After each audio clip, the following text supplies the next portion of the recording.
Well, welcome everyone. I'm Artie Merritt, the BD go-to-market specialist for Bedrock and AgentCore here on the West Coast with my teammate Sean. Appreciate everyone coming. This is our first event of the year. We have a great lineup of demos, folks working on Bedrock, AgentCore. Sean's going to show a quick demo of some of the stuff we have at AgentCore too. How many people are familiar with AgentCore?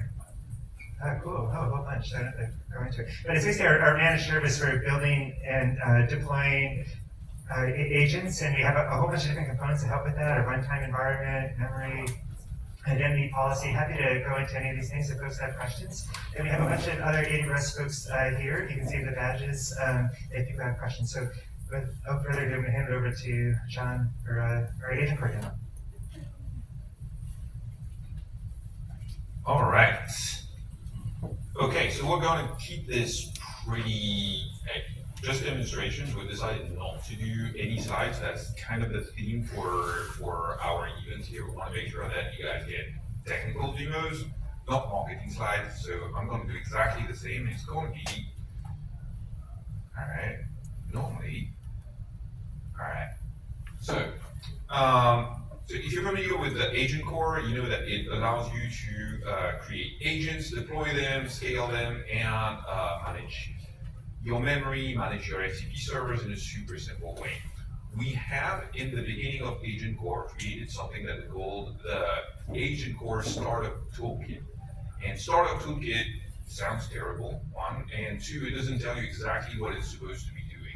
So we're going to rebrand that into something we call the AgentCore CLI that allows you to have a bit more visibility into what it provides. And it provides simplifications for getting started with your agents, but also with managing them at scale. So here I have my AgentCore CLI installed on this machine, and I'm going to create an agent, and we're going to modify it, and we're going to test it. That way we can see how easy it's going to be. And as you can see, it's not the first time I'm doing this, so my CLI actually already knows that I'm going to do a create. So here when I do a create, it's going to tell me, hey, what names would you want to give to your agent? Echo Lime sounds great. And here I can decide whether I want to have an agent that I'm just going to iterate on super fast, or something that comes with built-in infrastructure as code, Terraform, CDK, whatever solution I really like. I'm going to start with a simple one. The next step is I'm going to select the framework I'm going to use to run my agents. So how many of you are familiar with strands? All right, that's almost a majority. I'm still going to go quickly into what strands is. Strands is an SDK that allows you to define the behavior of your agents. And I'll show you what it means. That means basically we're going to manage the multi-turn to the foundation models in a super simple way, and we're going to allow you to create an agent that has objectives and tools without having to recreate all of these. You can just rely on what exists. And of course, we could absolutely go with another open source framework like LangGraph, LangChain. We also support Crew, we support basically any framework that is available there, as long as it can be packaged into a container. So really not hard to do. But we have starter examples with strands, Google APK, LangChain, LangGraph, Microsoft. I mean, you can read it. Let's start with a strand agent. The last question is going to ask me, so it's not exactly, it's going to be one more after, but on the agent side, it's going to be which inference provider I want to use. Obviously, I'm going to use Bedrock because this is a build of Bedrock Gemini. But as you can see, you can decide to use Anthropic directly, or you can decide to use Gemini, OpenAI, and you can decide to use any model you like. If you deploy models onto something like SageMaker, absolutely possible to use that as your backend. Again, as long as it can do inference, we can use it there. So here I'm going to use Bedrock, and I'm going to decide whether or not I want to have memory. I want to have longer and shorter memory. I think that's a great idea. Yeah, why not? GitHub is always useful. That way, all of the stupid things I'm going to do, I can revert them back to things that actually work. And here it's creating all of the scaffolding for me to have an agent well-defined that I can start testing. So I'll show you what it looks like in my super cool IDE here, which is Kiro. How many of you are familiar with Kiro? Oh, more people know Strength than Hero. That's interesting. So Hero is an IDE that Amazon has created through AWS that has a direct integration with foundation models. So it's an agentic IDE. You can think of things like Cursor, very similar. We have an interesting approach to the way we're defining code because we have here something we call spec-based development, where you can iterate through, hey, these are my requirements, this is the design I want, and these are actually the tasks that you're going to execute. And yeah, I found that works pretty well for me. But the idea was really to show you what we've created in the last few minutes. And what we've created is an agent. So my agent has here everything that I need to define it. It has a prompt, a system prompt, and basically that code is everything I need to be able to run my agents in AgentCore. And I can test it locally first. So here, I'm going to go back. I'm going to go into my Ecolion folder, and I'm going to do an AgentCore demo. And here it's starting it locally. So I can invoke it, and I can see what my agent is going to do locally. So I think I have an example here. I'm going to invoke my agent right here. So I'm running it from my machine. It's still invoking through Bedrock, but I'm running it from my local environment. So it's doing all the calls from right here. And you can see that it works. I'm asking it what Hero IDE is, and it's telling me pretty much what I was telling you before. It's an IDE that AWS has put together that allows you to do agentic development. Cool, my agent is now working. So the next step is, I don't really want this to run on that machine. I want that to run on AWS, and I want that to scale automatically super easily. Well, what I'm going to do is, I'm going to do a launch. And here it's going to deploy it automatically on AWS. I've done nothing more. My agent is already ready. If I want to do any modification of my code, my code is right here. If I want to do any modification of my code, if I want to change the tools it has access to, if I want to change the definition, my system prompt, the definition of which model it wants to use, which model provider, it's all there. I can do my modifications, and I can go back on the other side, do an AgentCore launch, and it's going to deploy, and it's going to scale automatically. Question? When you were creating the using AgentCore, you didn't show like all the system prompts and how to do Yes. So to repeat your question, when I did the demonstration there, I didn't show the system prompt, I didn't show the tools. I didn't, absolutely not. It comes, the demonstration, that when I do a create and I say, I want to have a sample asset there, it's going to create something that has like a super stupid prompt. You are a helpful assistant with code execution capabilities, use tools when appropriate. This is a terrible, terrible prompt for most of the situations, but it's a good demonstration. So you can modify that to be the prompts that you guys care about, and same thing comes with tools.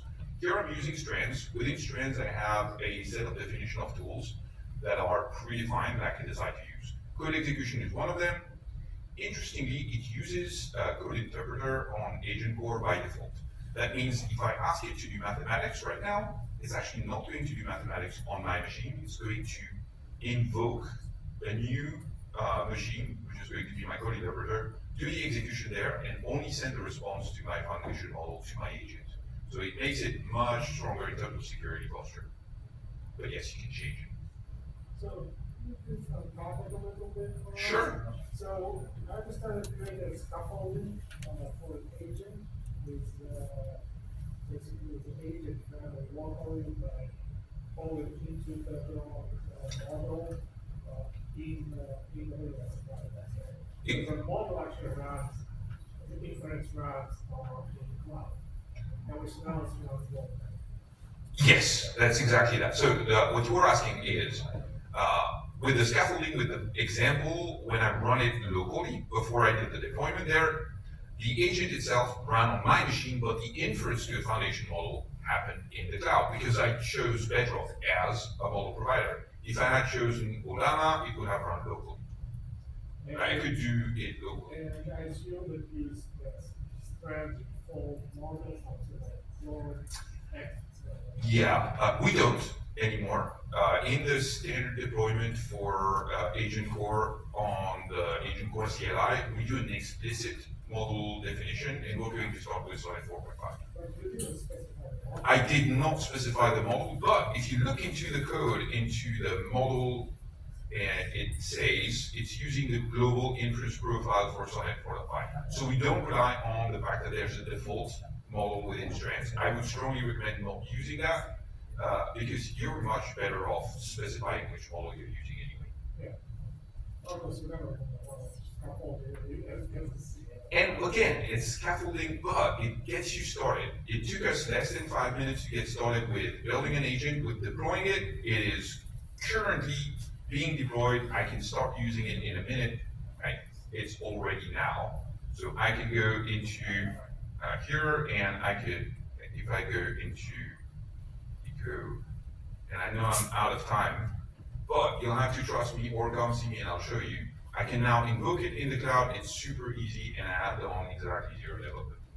All right, thanks everyone. Hey, give John a round of applause. So first up, we have William from Bolt, all the way from Australia, right?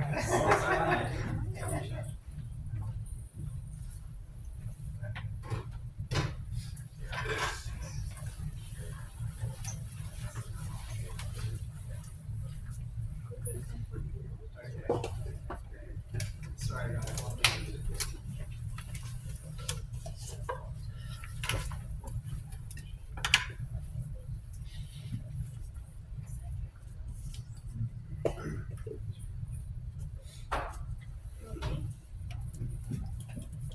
Okay, hello.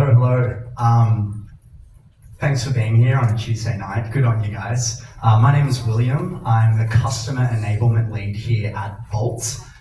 Raise a hand, who's heard of Bolt before? Bolt.new. Fantastic. There's one of those in Europe, yes, we're Bolt.new. And basically, I'll show you exactly what we do. So we are an in-browser IDE pretty much, or we create web apps simply by you creating a prompt. So just for the sake of time, what I'm going to do is I'm going to kick off these two builds. I got one here, and then I've got another one running in another tab. I'll read this to you. Please create a gorgeous landing page for an AI agent building agency. Its purpose is lead generation and to sell services of the agency. Use unique fonts, animations, and no generic layouts. So now, notice I'm using our agent uses Claude Code. We've wrapped it, we've added a few things to it, and we're using the Opus 4.5 model, and I'm going to send this build off. So we've got one building the landing page, building in this tab, and then in this other page, I've got another tool that's building. And let me explain to you this tool, for example. So say you're in a startup and you're not sure about the tools that you want to use, and you're debating, there's so many tools out there, maybe an AI PowerPoint presentation generator, or it could be anything, right? And you're debating which tools to use. In 2026, you can use us to build the tools yourself. So I'll just run you through an example. We like to have 2 engineers or more on call at all times. So if there's any emergencies, we can, go to them. So we thought, why not, let's build an internal tool that basically helps you manage the schedule of these engineers. And if an engineer wants to say that they're not available, then they can. So let me read to you kind of the project requirement document that I've used to kick off this build. So it's an on-call scheduling tool for an engineering team, build an internal scheduling tool using the Bolt database for persistence. We're setting it up with 5 engineers, Jeff Bezos and a couple other people in there.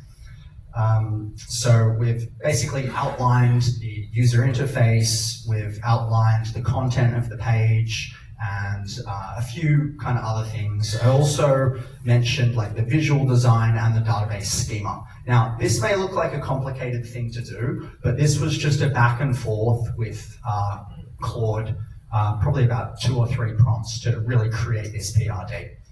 So notice it's created a database schema, it's setting up the database, it's building out the different pages, and we're already doing like most of the jobs so far. Let's jump back into the landing page. Great, so while these are building, what I'm going to do is just explain a little bit about us. We're Stack Blitz, that's the parent company. It was founded in 2017. We invented web containers. They're a blazingly fast technology enabling our in-browser IDE that fundamentally changes how we build software. Then in 2024, we launched Bolt.new, and we grew from 700,000 annual recurring revenue to 40 million ARR in 5 months. Pretty much every week we were putting on $1 million, and it was just incredible. So we empower developers and products team to prototype and iterate and deploy at unprecedented speeds. And last year, 2024, when we launched, we were basically creating tools that would help people prototype. But now, how are we differentiating ourselves from the competitors? And there's a lot of competitors out there. Our focus is on B2B. So we're basically focusing on security, compliance, and incorporating your team's design system. So you may have heard of us. In June 2025, we set the Guinness World Record for the world's largest hackathon, over 130,000 participants, over $1 million in prize money. Big shout out to AWS for sponsoring us. So thank you for the collaboration there. So what does the head of product at Zoho have to say about us? Bolt has cut our design to dev cycle nearly in half. We can test 10 to 15 feature variations in the time it used to take to finalize 2. So you're in good hands. 72% of product teams in the Fortune 500 actually prototype using Bolts. And as I said, we're moving beyond prototypes and we're going into full feature production. Now, I don't know if you heard that, but I just heard a little beep from my computer signifying that one of these builds is complete.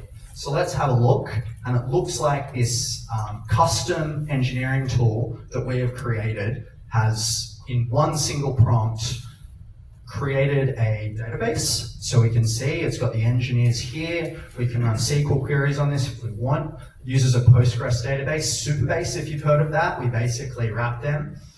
And then you can see we don't have any shifts here in the database just yet. But looking at the tool, if we want to say, I think Jeff's probably the best engineer out of all of these people, but we might get Pete Sampras here as well. I'm going to populate the week, and you can see like this tool is already functional from one prompt. Now say Jeff has a busy Monday afternoon, we want to change him to someone else, we can. And it's fully functioning. If we want to change from one week to the next, we can. And basically this demonstrates that if you want to create an internal tool for something specific to you, you can. Now it goes further than what I've just demonstrated so far. We incorporate user authentication, so you can sign in with email. We've got Google authentication as well. We've added server functions. So basically, if you want to make an API call, you can prompt them here in Bolt as well. We manage your secrets and user management, file storage. We've got persistent knowledge, backups, and domains and hosting. So let me demo if we want to iterate on this. It's really simple. Let me just dictate with my voice.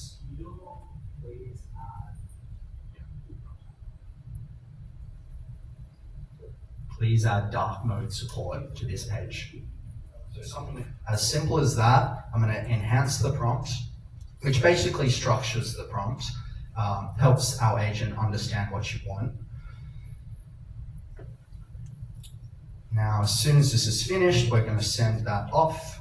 Notice we've also got plan mode as well. It's not active right now because we're in the middle of a prompt, but you can plan so you're not implementing any code change.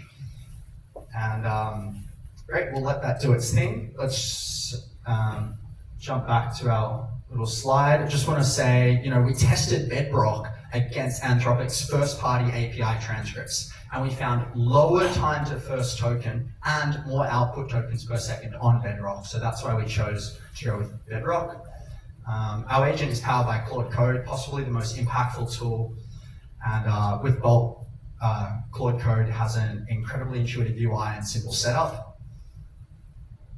I'll come back to that in a sec. let's jump over and let's have a look at our landing page. So look at this. In one prompt, we were able to build this gorgeous landing page. It's got unique fonts. It's got some cool gradients in there. Let's see if the navbar works. It sure does. And this is, as I keep trying to emphasize, just one prompt. You can continue to iterate here on the left. Now, you're probably wondering, what if we're in a product team and we've got an existing design system? We've already got our, our package registries. We can simply, if we're on a Teams plan, we can jump over to our Teams plan and have a look in our settings, and you can see that we can add private registries, so we can draw design tokens directly from Storybook or whatever it may be, so that whenever you're implementing a button, it uses the button that your enterprise is using as the design system. So I'm almost at time. Let's have a look. The dark mode's almost implemented, but do we have any questions? Any questions for William? So what will differentiate our compared to, let's say, ERA, which is also spec-driven? Yeah. So I guess we're not as spec-driven. I think they really lay out the requirements. We're kind of a more iterative process where you go back and forth with the agent. But where we really do try and stand out from our competition is we've got fantastic partnerships with Supabase and Netlify. We also have Stripe integrations. So basically, if you want to spin something up really quickly that leverages this incredible technology, if we want to publish, we just come up here, we can run a security scan, which directly looks at our policies in our database, and we can review the security, we can ask Bolt to fix it, and we can publish the site. We basically go from idea to publish deployed on the web in the most secure possible way, following compliance with design system integration. Well, let's give William a round of applause. Yeah. Thank you, everyone. So next up, we have Britive.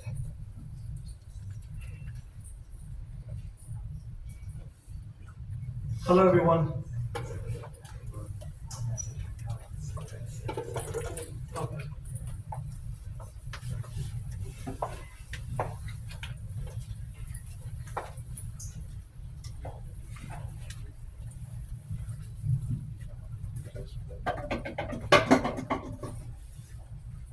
All right. Again, thanks a lot for coming today. My name is Shahzad Ali. I'm one of the solutions architects here at Britive. Britive is the identity security company, and we are built on top of AWS as a SaaS platform. It's born in the cloud for the cloud company. And you guys, how many of you know that one of the main reasons for the breaches happening today is static access, or standing access, or long-lived access? Yeah, so that is true.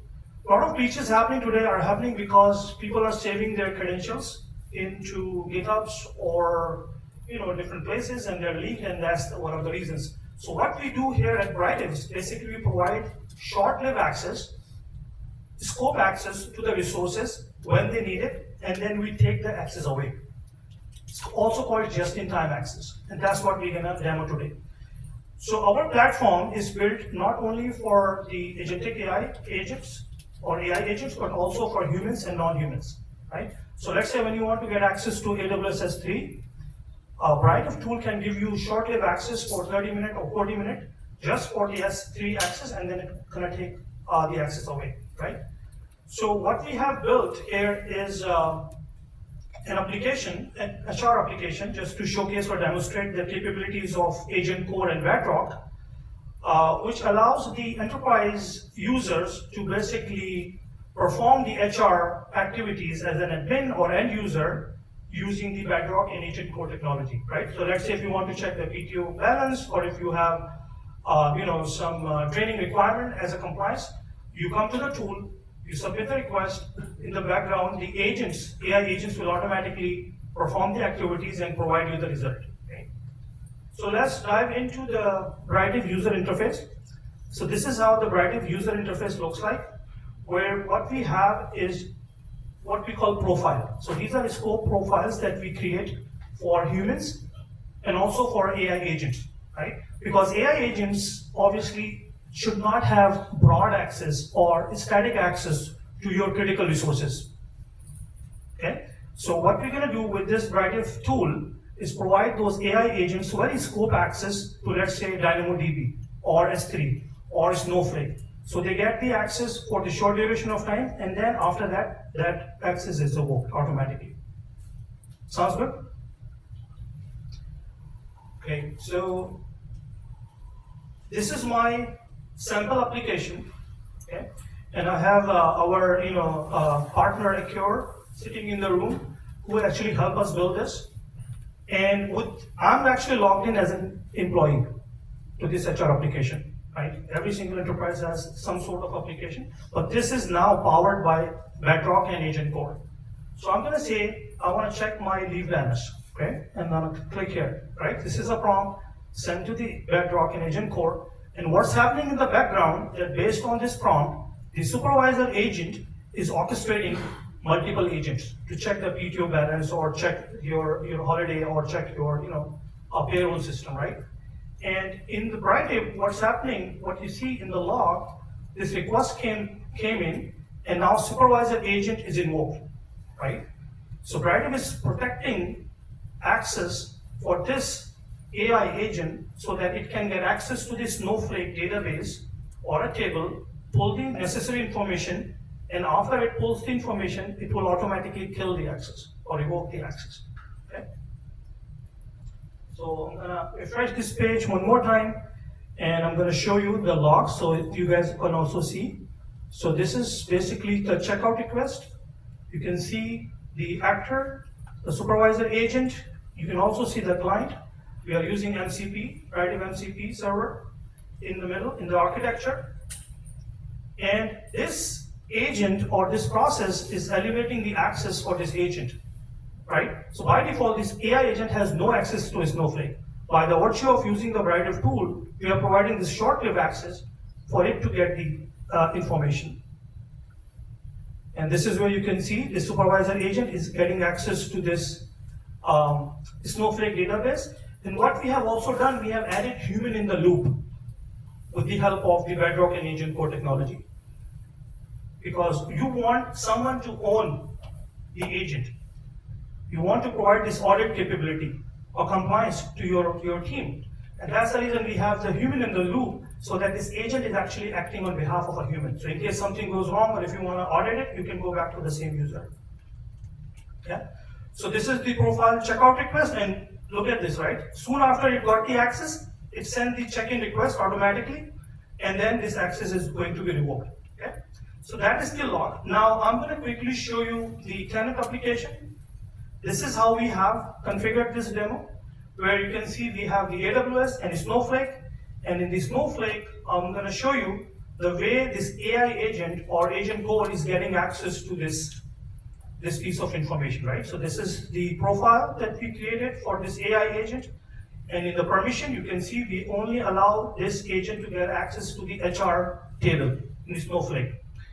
And you can also add more roles to this. So let's say if you have a different agent need to get access to a different set of the Snowflake database, you can add permissions here. And in terms of providing access to this AgentCore, you can add it here as part of the profile, right? And this is something we have enabled in our identity management area, where you can see the AI agents. There is a supervisor agent. There is a registry for it. This is how we know or trust this agent. And you can see we have the validity of this token. We have the ownership. And then on behalf of the user, it's running this workflow. Right? So there are a lot of details that we can provide. So definitely, if you'd like to know more about this, like the behind-the-scene architecture with the AgentCore, with the Snowflake MCP server that we are using here, and also the Britive MCP server, please do talk to us. We have some other applications that we implemented for customers using Bedrock and AgentCore technology. This is the FinOps app. A similar concept where, if you have some FinOps team working on a project, and if they want to analyze any unsafe transactions. Again, this is the Bedrock AgentCore technology working in the background to provide you this security for the agents so that they don't have the broad access to your critical system. So our solution, like I said, is built on AWS. It's a multi-cloud system, so whether you have AWS, Azure, GCP, or any SaaS that you want to protect with the just-in-time technology that we have, please do contact us. And in terms of the access that we have granted or the way we have configured the system in the background, this is my AWS console where you can see I don't have any access to any other service, right? So let's say if I click on IAM, you will see I'm not going to have any access. Why? Because I'm using the AWS technology, the role assumption piece here, to give me access to a very specific piece of information. So for example, if I take you into my AgentCore, this is where you can see my agents running, right? This is their runtime, and the container is where, like previous guest also or the speaker also mentioned, we have all the necessary agents deployed as a container in Amazon Bedrock. So it gives us a lot of flexibility in terms of security and then utilizing the LLM. So yeah, so this is what I wanted to present. I hope you like it, and I'm open to any question if you have one. Anyone have any questions? How are you pricing it? How do you price? So, yeah, pricing is very user-based, basically, right? So it's like $10, I think, per month per user. That's the price, right? So, and that's for the human user. For AI agents, even cheaper. So you do talk to us. We can actually work with you if you have a pricing question. Hey, anyone have any questions for Britive? How to communicate with the end user security credentials? Yeah, so when we communicate to the user, the credentials are short-lived tokens, basically. So user does not need to know, what kind of token they're using, right? Because what we use is AWS STS API, Secure Token Service API, and role assumption technology, right? So with the help of that, user will get the short-lived token for the duration of the time that we configure in the Britive profile. And after that time, the access or token will be expired. So user will not have any token in their hands. If they want to access it through UI or CLI, or if you want to use Terraform, or if you want to use the API, the end user will never see or have the token with them. So it's some kind of federation? Yes. Exactly. So Britive is actually federated in AWS as an identity provider, and that's how we create the federation and issue you the token. Same thing happened with the Snowflake, GitHub, or any other system that we connect with. So which means that your master agent or orchestrator have a much broader set of permissions. Yeah, so the question is that do you need broader set of permissions? So the answer is no. Basically, you will scope the permission, right? So you will define what kind of permission you want us to get access to, or mint the token for you, right? And in case of, for example, AWS, I mentioned, you can specify that, hey, I want Britive to only give me tokens for S3 or DynamoDB or RDS, and that's it. So that's the scope that we're going to use through the IAM conditions or the policies that we will configure here. Very good question, thank you. Let's give a round of applause. Next up, we have Wasim with CoreViz.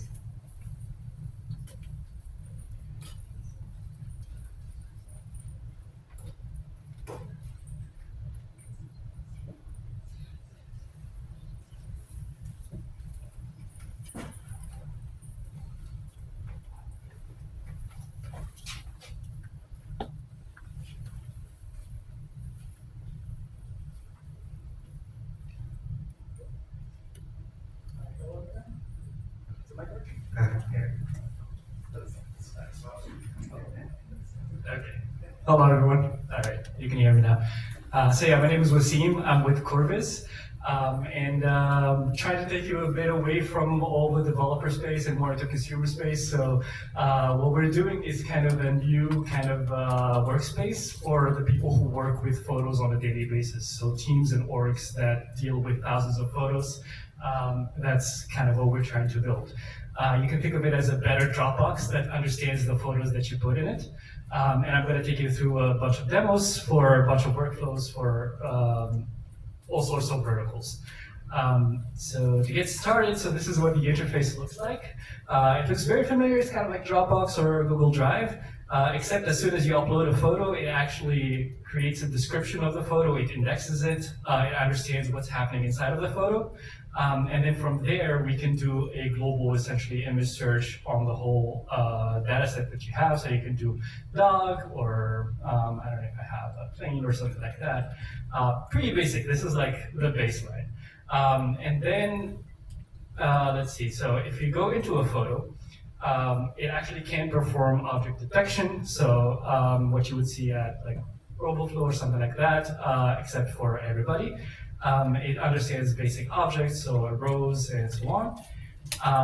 And it also can index faces of pets and people. So this is like the usual stuff you would see with Google Photos, except it adds orgs and teams on top of it. Now the cool part is we've added things like, for example, for wedding, we've added an agent on the side that you can talk to about your photos. So you can ask it things like, find me the photo of the bridesmaids.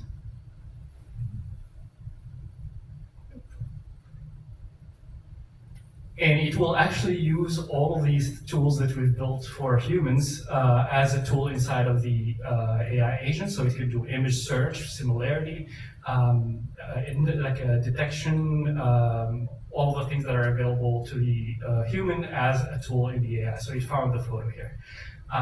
We've also added editing, so you can do things like make the background be Baker Beach.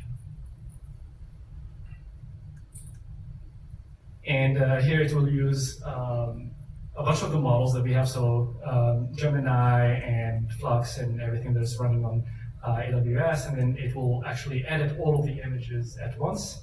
And hopefully we'll see the results soon, but yeah, this one is using right now Nano Banana Pro. This was the one we found works pretty well for this. And yeah, you can see that it turned the background into Baker Beach.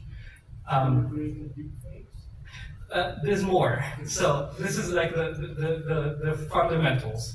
Now we go into the specialized workflows. So for example, we have a forensic workflow, and that's kind of our first like beachhead product. We're doing things like, for example, shoe print analysis, where it detects the shoe prints, and then from there you can click and you can do similarity analysis on the whole database, and it will find you a matching shoe print. So this is kind of like a frontier, or like a fine-tuned model that we did specifically for shoe print analysis, and it runs exactly like the other models. We do, for example, license plate recognition. So you can detect the license plate, you can detect the text, you can search by license plate. It also does clustering. So if you have a bunch of markers at a crime scene, it will cluster all the markers and only show you like the marker L at that crime scene. And then going into, for example, another specialized use case is medical. We can do things like object segmentation for X-rays. So here, like, it's detecting all of the bones.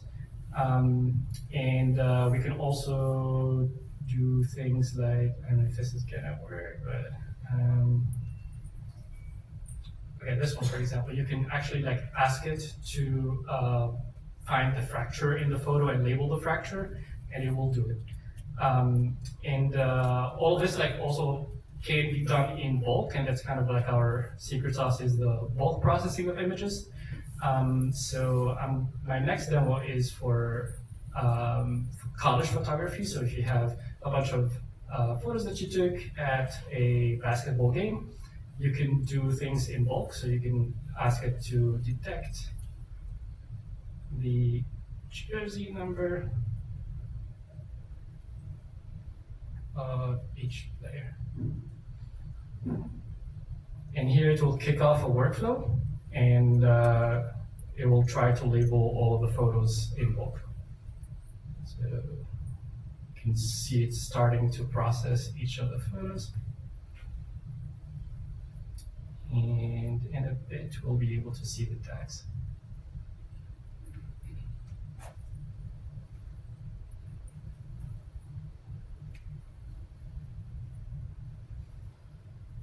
Yep, okay. So here we have 4 and 9. We have 0, 5. And then from here, we can actually sort by tag or like filter by tag. So you can only show the player 4. And you'll be able to see all the photos of player 4. From there, you can distribute it to each player. The other thing we can do is bulk editing. So we can do like change the background.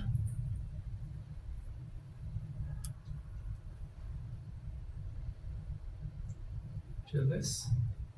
And again, this will kick off a bulk process that will edit each image that's available here and add that background there. And you'll see it editing here.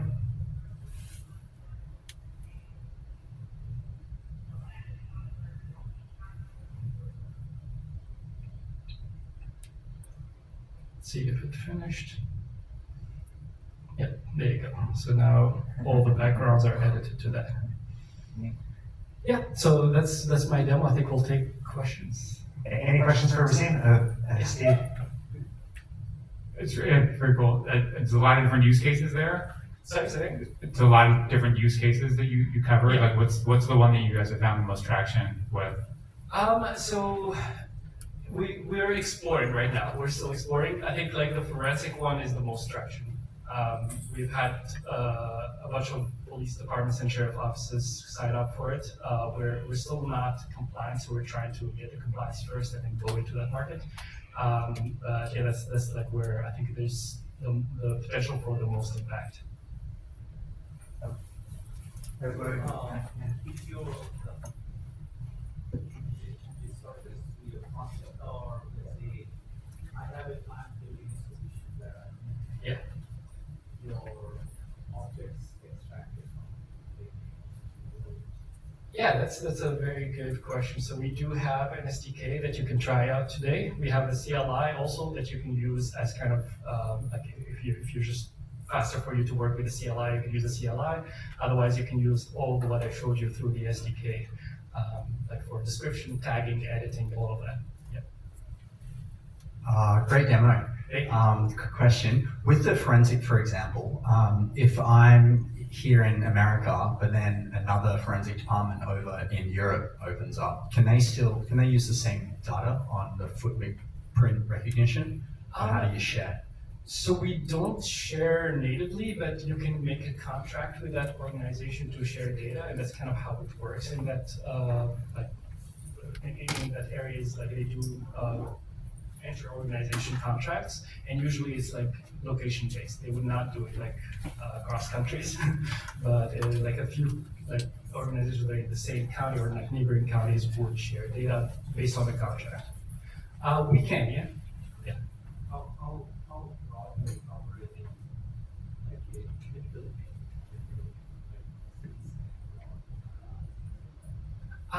If it has pixels, we can do it. Anything that like is visual. Yeah. So are you mostly consumer oriented, or it's basically a platform for group of applications? It's mostly, so we're focusing on teams and orgs, not specifically like consumer or business, but more like if you have a team or organization, you can, like our model will be essentially seed-based. So we basically focusing on end users. Yes, yeah. And is it possible to create your own IC terminology correctly? Because either you do either fine tuning or Yeah. that can you provide your own set of training data and create your own platform? Not on the platform, but we do partner with, or not partner, but we do integrate with RoboFlow, and that's kind of what we recommend for users to train their own models. It's an established company that's what they do. They do data labeling and essentially creating their own fine-tuned models out of your own data. Once you host the model on RoboFlow, you can actually use it inside of CoreViz to label your data with your fine-tuned model. So. Well, let's give Wasim a round of applause. Next up we have Scott with Distributional. Right.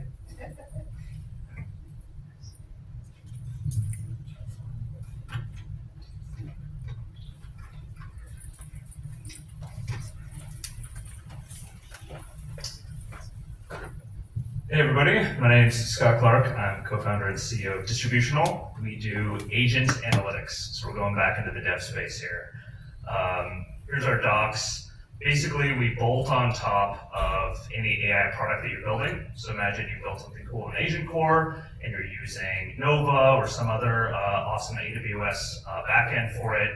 We can ingest the same OTel traces that you would be sending to CloudWatch for getting great alerting and monitoring, or for going in and doing deeper debugging with some great tools that allow you to like introspect a single trace or a single session.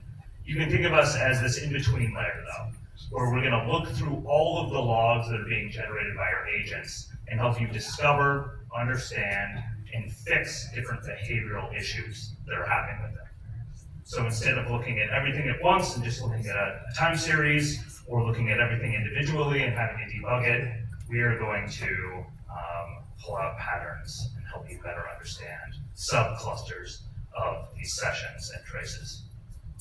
So I'm going to show you a specific example here, but we have many more on GitHub. It's a completely free and openly distributed platform, so you can get a sandbox up and running on your laptop probably by the time I'm done speaking.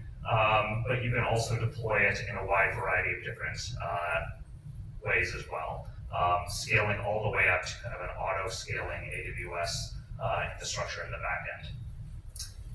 So I'm going to show a really simple example that we showed at reInvent this year, where we have the world's simplest agent. Think of it like a Google Maps agent, where you ask it for something to do, and it gives you some options. Even though it's a really simple agent, again, simple input, simple output, there's a lot of different things that it can be doing in the background, Google Maps search, visiting websites, trying to do it with larger web searchers, etc. And so from all of these logs, we want to be able to pull out different behavioral signals. And we can do that at a very high level, grabbing things that you would see in a great tool like CloudWatch, things like log counts and token counts, etc. But one of the main differences between monitoring and analytics is we're trading off timeliness for depth.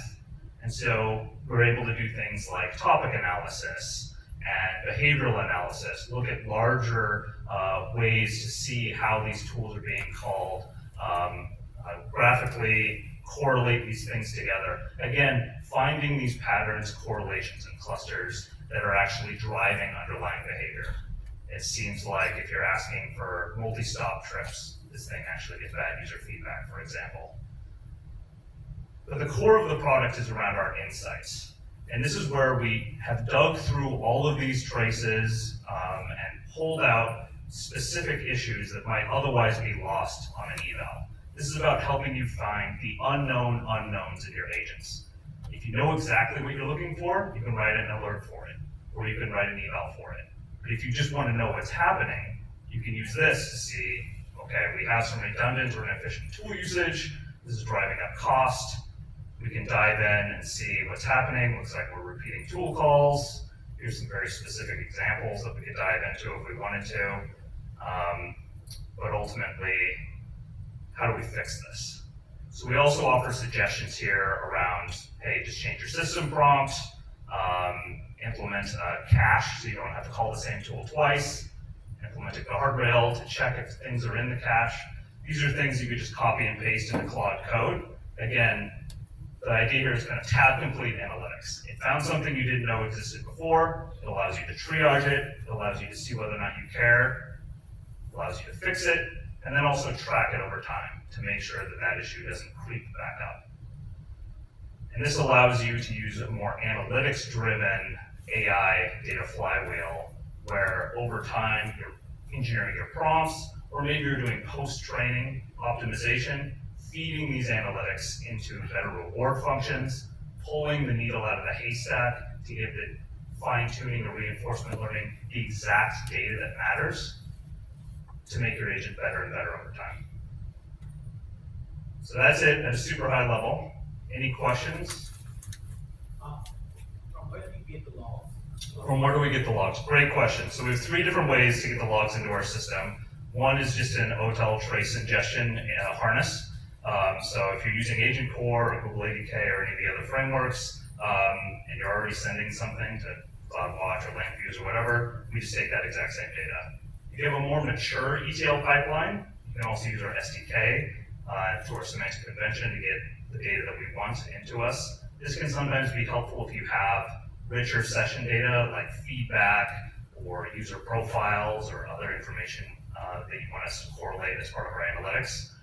And then finally, we can just sit on top of a SQL database or like an iceberg table and pull data from that as well too. Great question. The pricing is free. So young, well-funded startup just trying to get a bunch of users, so you can actually download and install this. It's on GitHub Container Registry or pip install DBNL. You can be up and running in a few minutes. So you have an API that Oh, yeah, I apologize. It's locally installed.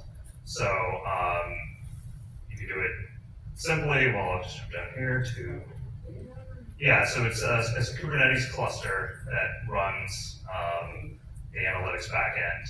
You hook it up to whatever model you want, so the data never leaves your infrastructure. So kind of security first. When we first started pitching this product, we were pitching SaaS, and people were like, there's too much information in our logs, we're not going to give you all of our logs. And so it's kind of an enterprise shape. The sandbox is just a K3D cluster though, can run on the laptop. and to run your workload, what's the cost? Yeah, so relatively cheap on the actual platform side. Again, it's mostly CPU based. We do need a model connection to be able to enrich the logs with the behavioral signals and do some of this clustering. We recommend using kind of a mid-weight model. We have some examples here where, like here's some open source examples and some trade-offs, like just like a 20B model is good enough. Depending on how many logs you're pushing through, so on like the upper end of what we've done is like millions of traces a day, it can cost hundreds of dollars to run these analytics. You can do subsampling per day, I apologize. One of the things that we've done in the background is we've worked closely with the NVIDIA NeMo eval team here, is to have extremely efficient and resilient evals in the back end for those behavioral signals, and then really clever unsupervised learning and clustering to be able to pull that signal out. So you can scale this up and down using subsampling now. Any other questions for Scott? Yeah. So I think this is not just a simple model, this is an application. Yeah, so in the actual backend, the question was, this isn't just a simple model, this is an agentic solution. So there's a handful of steps that are happening automatically in the backend, and we're kind of using language models at 3 different levels as we go. So one is we're taking in all of the traces and we're augmenting it with the behavioral signals. If you have your own evals, you can give that to us too. We have some that come out of the box, templates you can use, etc. And we'll adapt to what we're learning you care about over time as well. And then we use language models again once we've pulled out all these signals in these clusters to help us describe these clusters. You can think of this as topic analysis at the very high level, or this more in-depth, like these look weird, explain why. And then we use an element again to publish that report that shows you here's how you can fix it, etc. And so that's a relatively linear process, to be completely honest. And so it's just a bunch of microservices. But our goal is to sit on top of these agentic tool chains and basically be this tab complete automated data scientist to go through and look at the user data. one analogy that might be helpful is it's somewhat similar to like user analytics, think like a mixed panel, but instead of using the user as the atomic unit, where you're trying to get through like a flow, here it's the agent, and it's going through like a larger directed graph of tools. Well, let's give Scott a round of applause. Thank you all. And next up we have Raj. Here, over it. Yeah.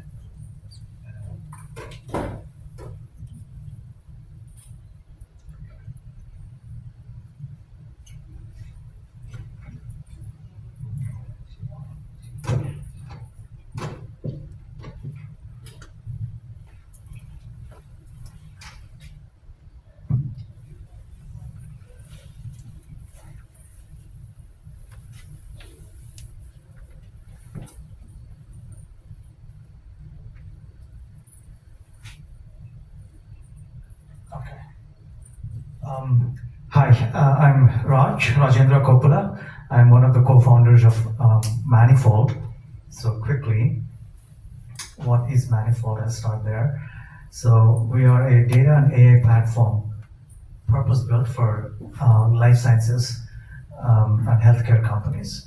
So our platform helps companies organize their data. This could be genomics data, imaging data, operational sort of health data as it comes in from hospital systems, and then helps researchers do analysis on top of that data. So if you look at our platform solutions, you see Agent OS. So we offer a couple of agents already in production. Being an enterprise SaaS software company, sort of collaboration features like sharing between users. Those are some of the things that are really important to our customer base. And the tools tend to be quite sort of specific to healthcare, right? So for the analysis of data from life sciences, there's specific tools that researchers use. And on the infrastructure side, so it's compliance and ability to process large amounts of data is also an important aspect of the platform. So today I will demo one of the agents that we call the dataset analysis agent. So here on a platform, our customers can organize data as in this sort of logical buckets that we call data sets. A data set is, so if you jump into this one, a data set is a collection of tables in our data warehouse plus files on S3, could be reports from dashboarding tools. So along with that metadata, so here you see the description of the data set at a high level, but also a description of each of the tables inside the data set. So this particular one is a data set collected across the world on malaria. So how parasites that carry malaria, how they are changing. There's gene sequencing data of the parasites. So over time, how these parasites are evolving to develop drug resistance over the course of 20 or so years. So you see the genotypes table here. This is essentially mutational data of malarial parasites. So for instance, researchers wanting to analyze this type of data set, up until now, the common sort of process that happens in these organizations is a biologist or somebody who knows deeply the right research questions to ask, what to look for in these large data sets. They would collaborate with a statistician or a data scientist or a bioinformatician who are familiar with the tools and computer science and algorithms and how to actually, they know how to write the code and really translate what a researcher is looking for into code, right? But that step is very, it's a bottleneck. It has been a bottleneck because it could take days and weeks even, because it's for these people to person-to-person communication, statistician has to understand what the researcher is looking for, and there's all this back and forth. So what we're trying to do with this agent is close the gap. So the biologist, for instance, can directly ask the questions that they're interested in, ask the question, talk to an agent and get their answers, at least at a high level, and then collaborate with their colleagues. So here, let me go into this. We can start a conversation. So, okay, so I queued up a few prompts because it's going to be hot, especially with the single hand here. So I'm going to just copy a couple of prompts I have tried on this data set. So at a high level, I'm kind of impersonating a biologist, which I am not. So my colleagues sent me, these are relevant questions that can be asked over this data set, so I'm going to try this. For this particular query, our agent would just look at the metadata that we have on the system, not actually pull the raw data to answer this query. And while this goes on, I can show a couple of things on the back end. So we do use Bedrock, of course, for our models. We use some of the recent GenAI features that are included in the CloudWatch logging service. So here you see, we use something called X-ray. These are from a previous conversation I had. You can see the agents and the tool calls it made, and this is a nice way to just visually look at what's happening under the system, under the hood. So here, if I go back to the question here, it answered the question. This is a overview of the data set, so on and so forth. Now, if you want to dig deeper into the data itself, which in this case is some of the tables in this data set has millions of rows because it's genomic data.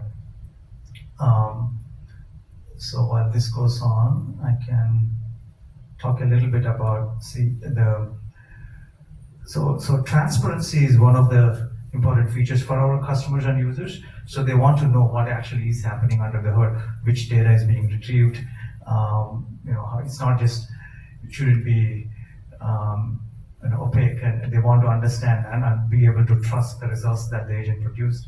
So you see, we actually present the tool calls directly to our users. They can, for instance, go inside here and look at even the more details. For every artifact that we produce, every response that we produce, we also show the code. In this case, it's a simple SQL. Let me run something a little bit more complicated. So maybe let's try this. So for instance, if I have a patient somewhere in South America, should we treat them with this particular drug called chloroquine? So maybe in South America, there have been certain sort of mutations that the parasites develop that make them very resistant to the treatment of this particular type of drug. So here,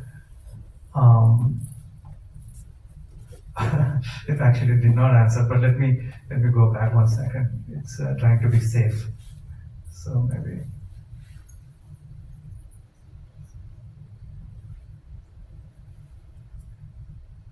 Okay, well.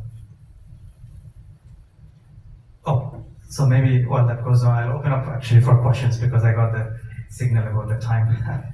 Anyone have any questions for Raj?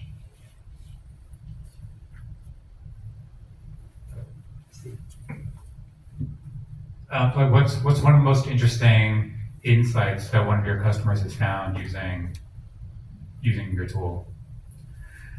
Yeah, I think it's one of the most interesting ones. Just in some cases, actually, the asking a question and finding out the data that is necessary to answer the question is not even there or not represented properly. So those are some examples. even especially with, sometimes with date times or zip codes, things are not organized in the best way possible to actually answer a question. Sometimes it's missing. So it's actually discovering that the data itself is not in the right format or non-existent. Those are some interesting things.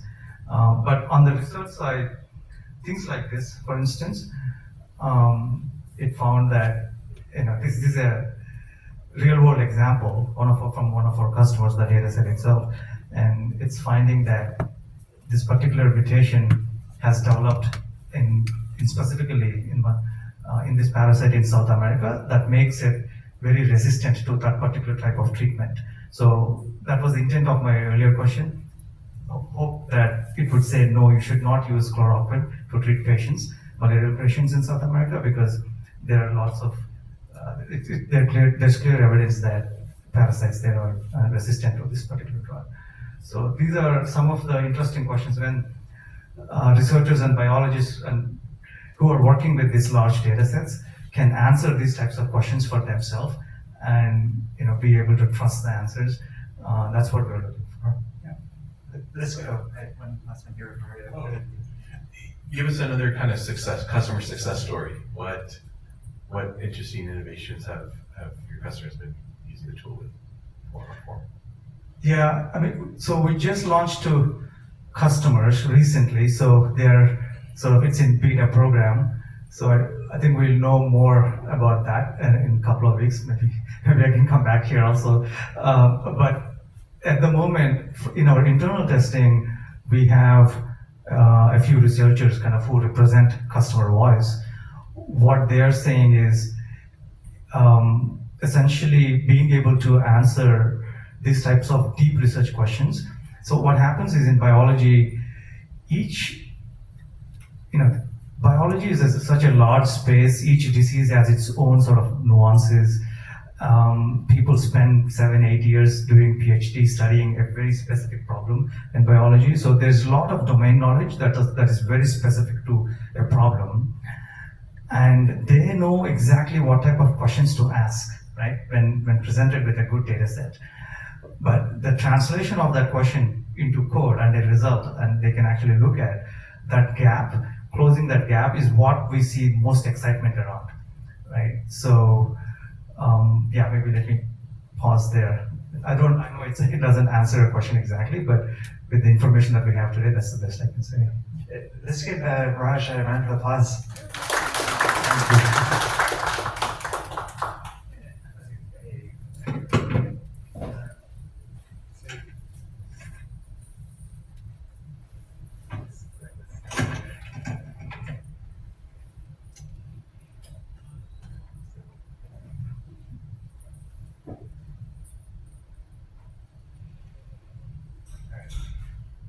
Well, first, I want to thank all the presenters for demoing tonight.